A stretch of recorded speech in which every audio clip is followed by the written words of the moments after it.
November 1939. The North Atlantic. A German U-boat commander stands in the cramped control room of U-47, water condensation dripping from the steel sealing onto his leather jacket. The air reeks of diesel fuel, unwashed bodies, and salt. Through the periscope, he watches a British merchant convoy crawling across the horizon like insects on a gray tablecloth. His hand rests on the Enigma machine bolted to the navigation table, a wooden box no larger than a typewriter, its three rotors gleaming in the dim electric light. He smiles. The British, he thinks, will never break this. They are too slow, too traditional, too bound by old ways of thinking. The machine clicks as his radio operator types the attack coordinates. Within minutes, the encoded message travels through the ether to U-boat headquarters in Wilhelmshaven. Within hours, 3 merchant ships will rest on the ocean floor. The commander believes absolutely in the invincibility of German engineering, in the mathematical perfection of 10,000 billion possible encryption combinations. He believes the war beneath the waves belongs to Germany forever. The Enigma machine was not merely a tool of war.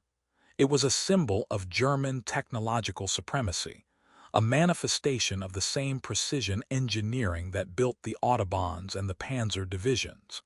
Developed in the 1920s as a commercial cipher device, it had been adopted by the German military and transformed into what Nazi leadership considered an unbreakable code system. The machine's elegance was deceptive. 3 or 4 rotors that could be arranged in different orders, a plugboard that added millions of additional permutations, and settings that changed daily according to codebooks distributed to every German naval vessel and military unit. To the German High Command, Enigma represented the future of warfare. Total communication security, perfect coordination of forces across thousands of miles, the ability to hunt Allied shipping with mathematical precision while remaining invisible to enemy intelligence.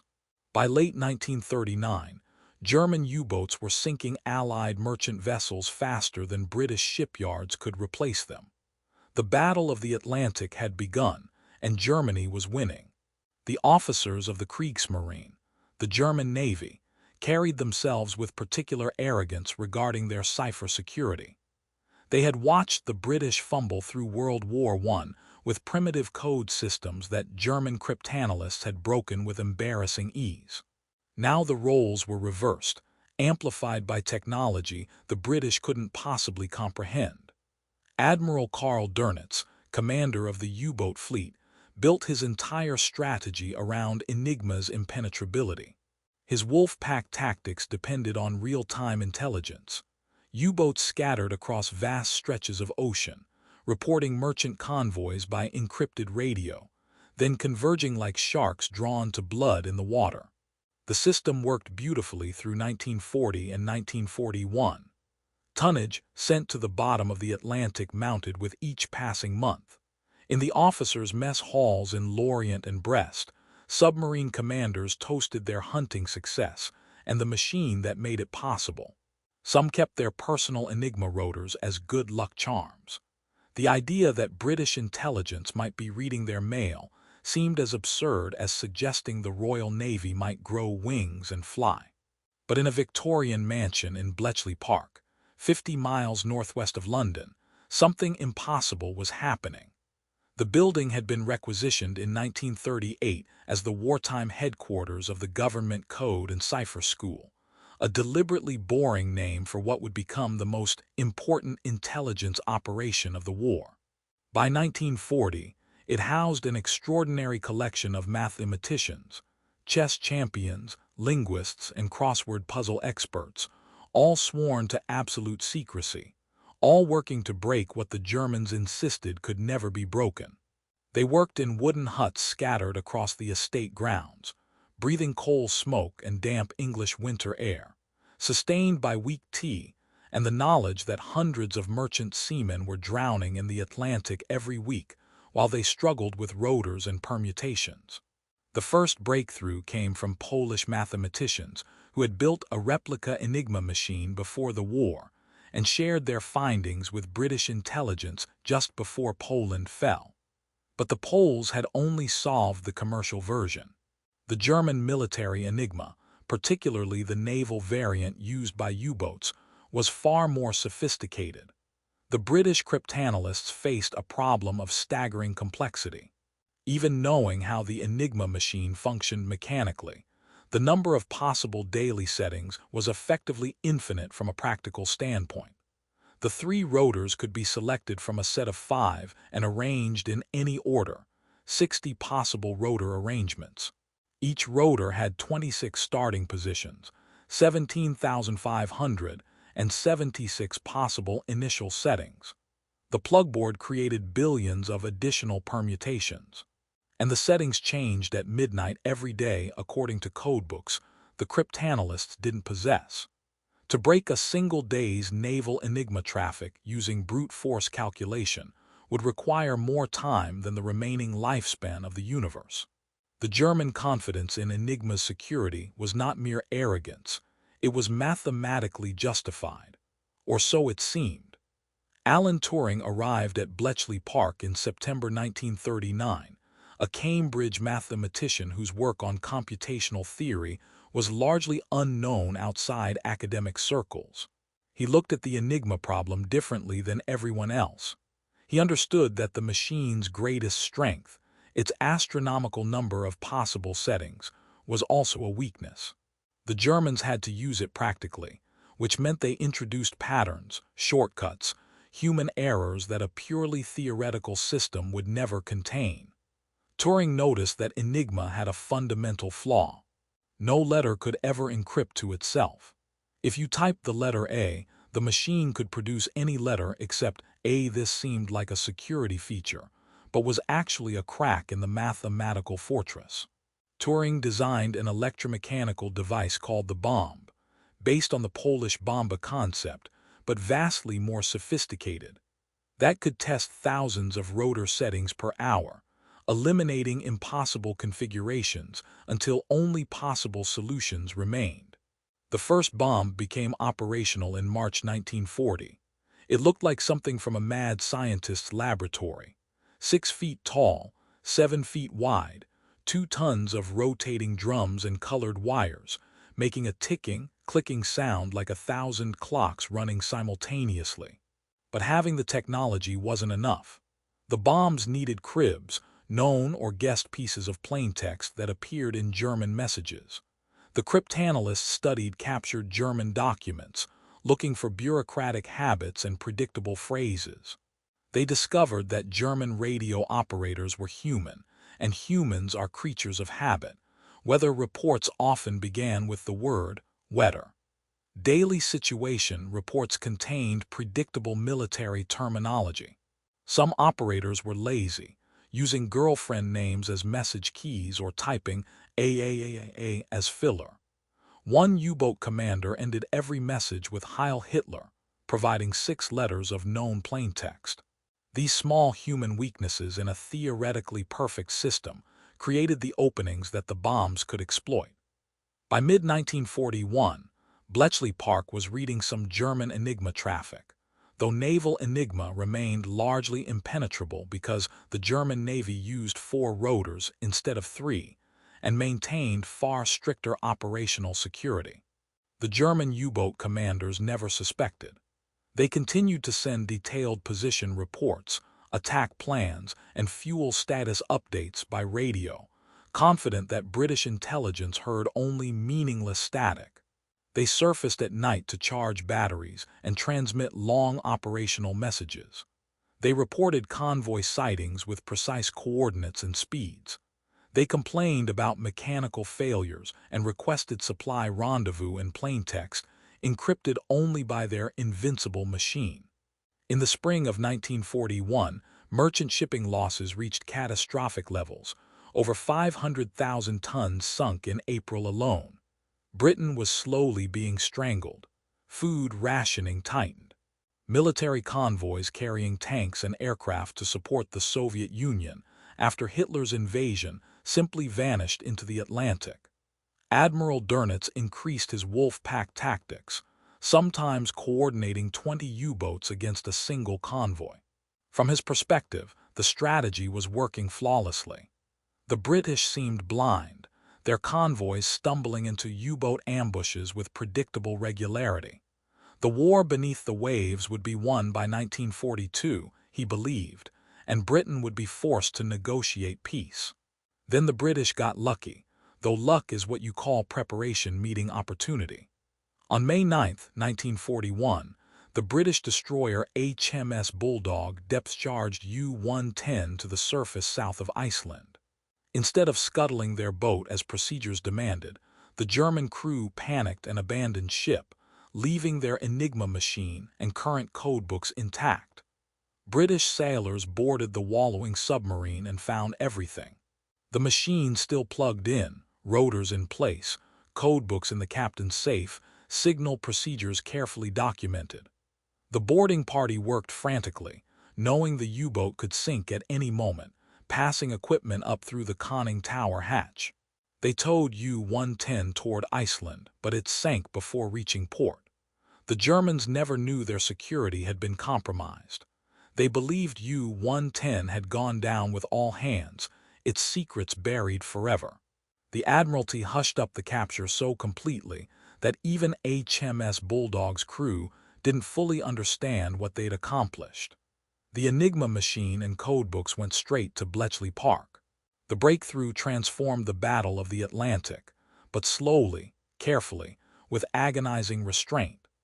The British intelligence chiefs understood that using the decrypted information too obviously would alert the Germans that Enigma had been compromised. They couldn't simply divert every convoy away from every U-boat patrol line.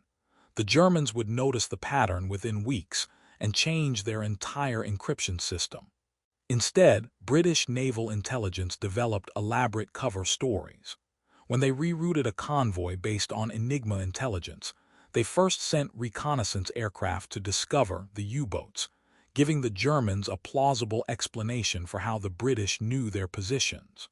Sometimes they sacrificed smaller convoys to protect the larger secret. The cryptanalysts at Bletchley Park broke German naval traffic almost daily by late 1941, reading U-boat position reports within hours. But the Admiralty used the intelligence with surgical precision, saving convoys when they could do so without arousing suspicion, accepting losses when necessary to maintain the deception. The German U-boat commanders began to notice strange things. Convoys they'd been tracking would alter course at night for no apparent reason, as if warned by intuition. Rendezvous points chosen specifically for their remoteness would suddenly be visited by British destroyers. Supply submarines would arrive at coordinates shared by encrypted radio, only to be attacked within hours. But the Germans had constructed such an elaborate mythology around Enigma's invincibility that they explained away the anomalies with every theory except the correct one. They blamed traitors in the French ports where U-boats refueled. They suspected that captured submariners were breaking under interrogation and revealing operational details. They theorized that the British had developed extraordinarily sophisticated direction-finding equipment. They modified their procedures, added security protocols, switched to four-rotor Enigma machines across the entire U-boat fleet in February 1942. This blackout lasted 10 months while Bletchley Park frantically worked to break the new system. Merchant shipping losses spiked again. Over 800,000 tons sunk in November 1942 alone. But the Germans never suspected the fundamental truth. Their unbreakable machine had been broken since 1941. The psychological impact on Allied intelligence analysts was profound and disturbing. They would arrive at their huts each morning, work through the overnight German radio intercepts, break the daily Enigma settings by afternoon, and read decrypted messages detailing U-boat positions and attack plans. Then they would pass the intelligence to the Admiralty, knowing that some convoys would be saved and some wouldn't, that the larger secret demanded smaller sacrifices. They read messages from U-boat commanders describing successful attacks, listing ships sunk and tonnage sent to the bottom, sometimes including the names of the vessels. Then they would see those same ships listed in the casualty reports. Merchant seamen drowned because someone decided that saving that particular convoy would compromise the intelligence source. The moral calculus of wartime secrecy weighed on them. One cryptanalyst later described it as reading letters from the future, knowing exactly what would happen but being powerless to prevent every tragedy. By late 1943, the tide had turned completely. The British had broken four-rotor Enigma. American shipyards were producing merchant vessels faster than U-boats could sink them. Allied convoy escort tactics had improved dramatically, aided by intelligence that told them exactly where the wolf packs were forming. Admiral Dönnitz's carefully coordinated ambush tactics began to collapse. U-boats that radioed their positions were located and destroyed before finding their targets. Supply submarines were intercepted and sunk. Patrol lines established by encrypted orders became killing zones for Allied submarine hunters. In May 1943, Dönitz lost 41 U-boats, more than 10% of his entire operational fleet in a single month. He called his surviving boats home and temporarily suspended operations in the North Atlantic. The hunters had become the hunted, and they didn't understand why. Some U-boat commanders began to fear their own radios, suspecting correctly that transmitting somehow gave away their positions, but they never imagined their messages were being read word for word by the enemy. The statistical evidence became undeniable. In 1942, before the four-rotor Enigma was broken, U-boats sank over 6 million tons of Allied shipping. In 1943, with Bletchley Park reading German naval traffic daily, shipping losses dropped to under 3 million tons despite more U-boats being operational. In 1944, losses fell to less than 1 million tons. Meanwhile, U-boat casualties skyrocketed.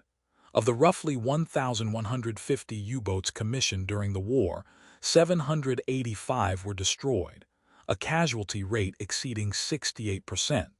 Over 30,000 German submariners went to sea in U-boats.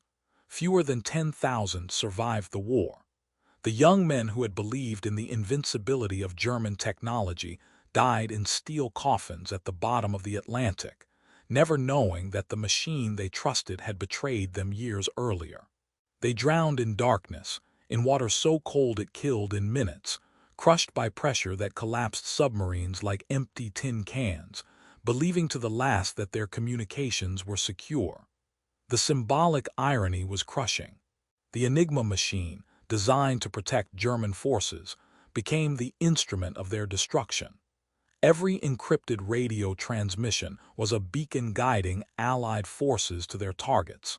The more the U-boats communicated, and effective wolf pack tactics required constant communication, the more vulnerable they became. The Germans added complexity to Enigma throughout the war, increasing rotors, changing wirings, modifying procedures, believing that additional complexity meant additional security. But each modification only delayed the inevitable. Bletchley Park grew from a few dozen cryptanalysts to over 10,000 personnel by war's end, operating dozens of bombs around the clock, breaking German communications across every theater of war.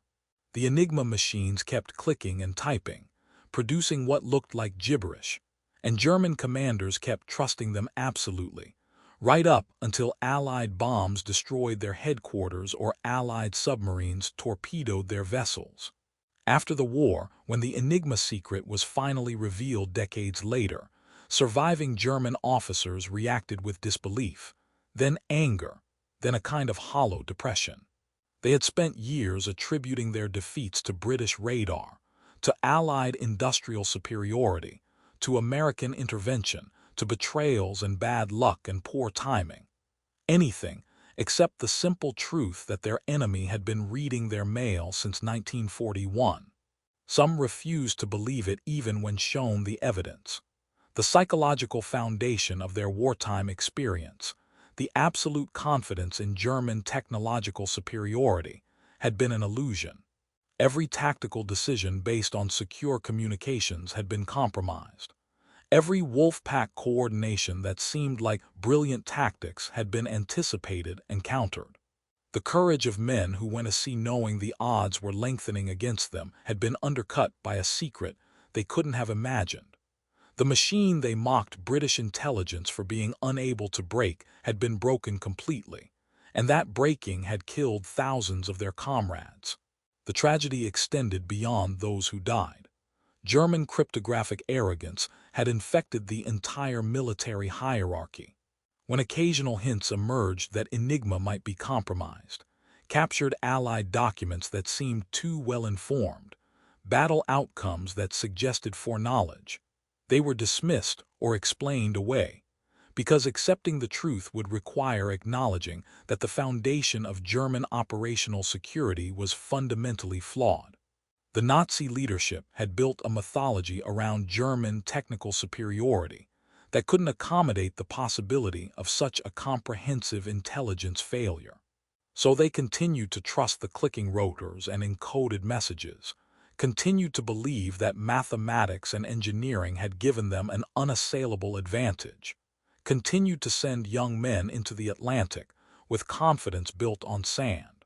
The cost of that arrogance was measured in thousands of lives, and ultimately in the outcome of the Battle of the Atlantic itself, the foundation on which Allied victory in Europe rested. In the end, the Enigma machines became artifacts in museums, their rotors silent, their secrets revealed. They sit in glass cases now, small wooden boxes that look almost quaint compared to modern encryption systems. Visitors see elegant engineering, clever mechanical design, a relic of analog technology from before the digital age. But those who understand their history see something else. A warning about the dangers of absolute confidence in any system, about how complexity can breed vulnerability rather than security, about how human factors, laziness, habit, predictability, undermine even perfect mathematics. The Germans believed they had created an unbreakable code. What they'd actually created was a machine that could be broken by anyone willing to think differently, work obsessively, and understand that even the most sophisticated technology is implemented by fallible humans. The gray Atlantic still holds the rusted hulks of those U-boats, scattered across 1,000 miles of ocean floor, steel tombs for men who believed in invincibility. Some still have their Enigma machines inside, rotors frozen in whatever position they held when seawater flooded the control rooms.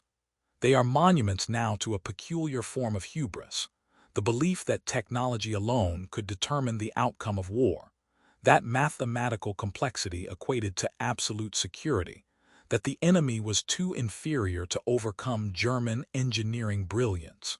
The commanders who mocked the possibility that Enigma could be broken paid for that mockery with their lives and the lives of those who trusted them.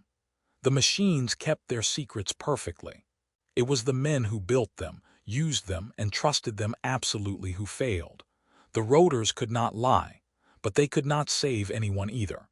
They simply clicked and typed and encoded messages that sailed through the ether to enemy codebreakers who read them like newspapers.